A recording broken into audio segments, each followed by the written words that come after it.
Sebuah seni untuk bersikap bodoh amat, bagian pilih medan juang kita. Jika saya bertanya, apa yang ingin kita raih dalam kehidupan ini? Bila jawaban kita, saya ingin bahagia dan memiliki sebuah keluarga serta pekerjaan yang saya suka, tanggapan itu sangat biasa dan sepertinya tidak ada yang istimewa. Setiap orang menikmati apa yang mengenakan. Setiap orang ingin hidup dengan riang gembira, senang, mudah jatuh cinta, beruang, populer, dihormati dan dikagumi. Setiap orang menginginkannya. Sangat mudah untuk menginginkannya. Namun, sebuah pertanyaan yang lebih menarik, sebuah pertanyaan yang tidak pernah disadari sebagian besar orang adalah rasa sakit apa yang kita inginkan dalam hidup kita. Apa yang membuat kita rela berjuang?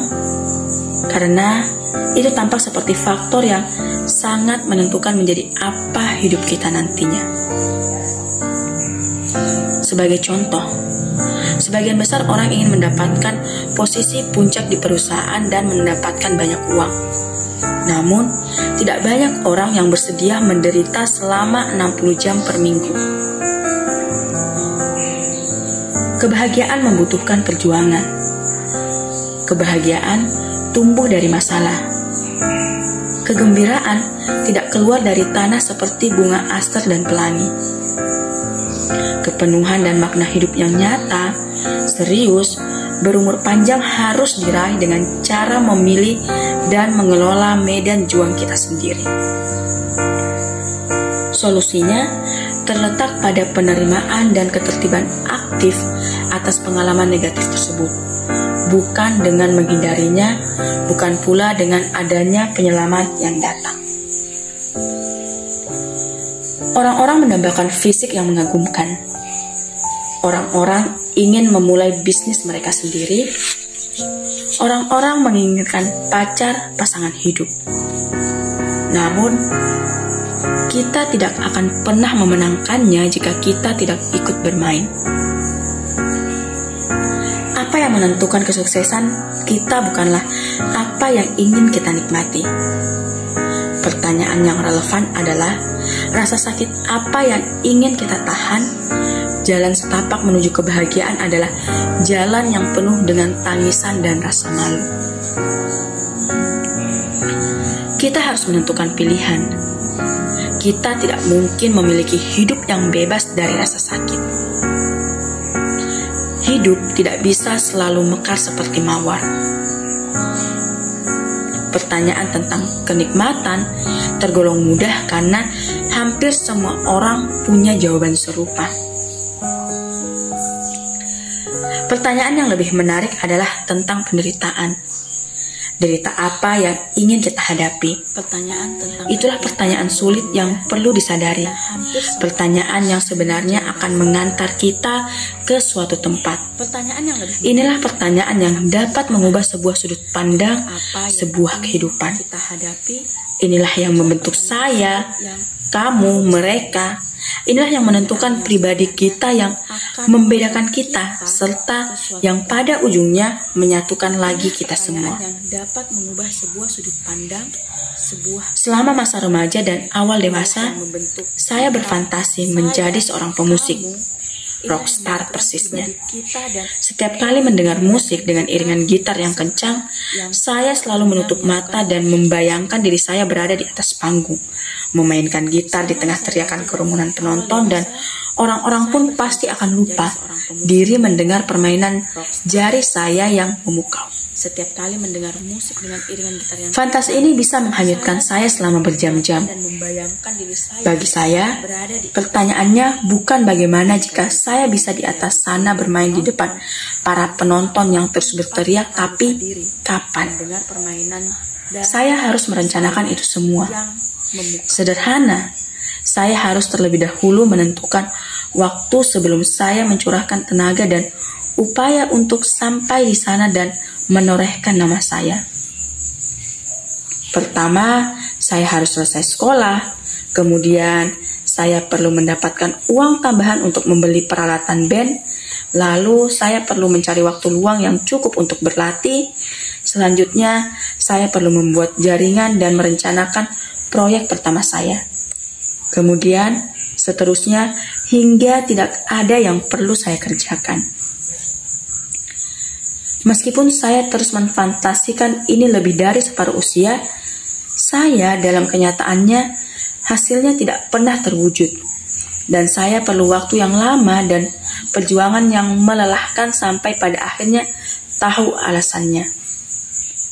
Saya tidak benar-benar menginginkannya.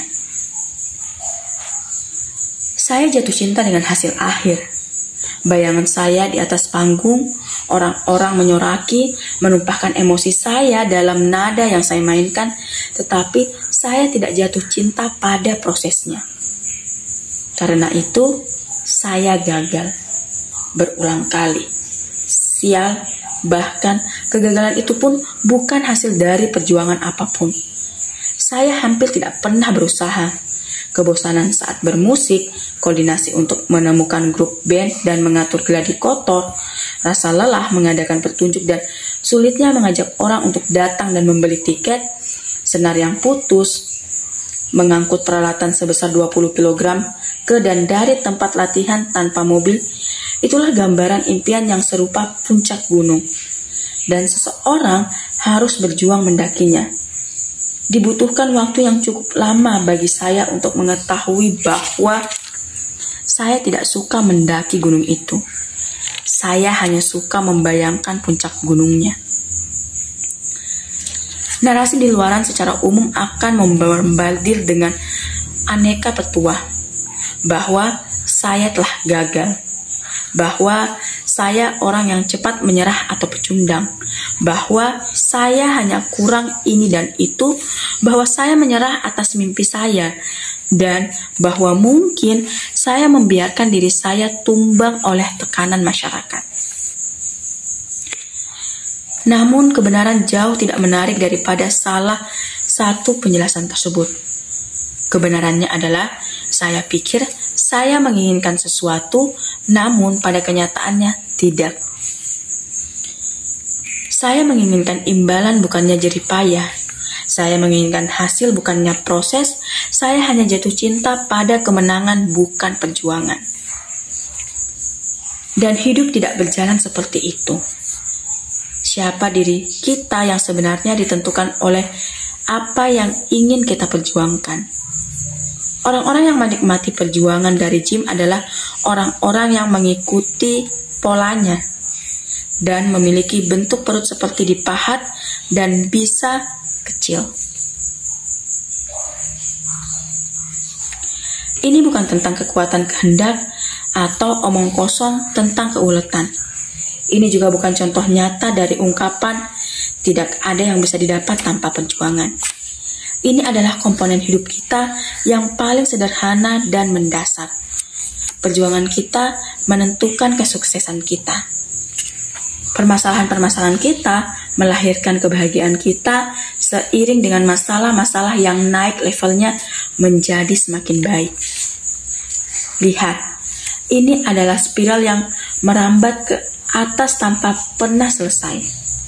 Dan jika kita masih berpikir bahwa kita boleh berhenti mendaki di titik manapun, saya khawatir kita belum cukup paham, karena kegembiraannya justru terletak pada pendakian itu sendiri. Sekian.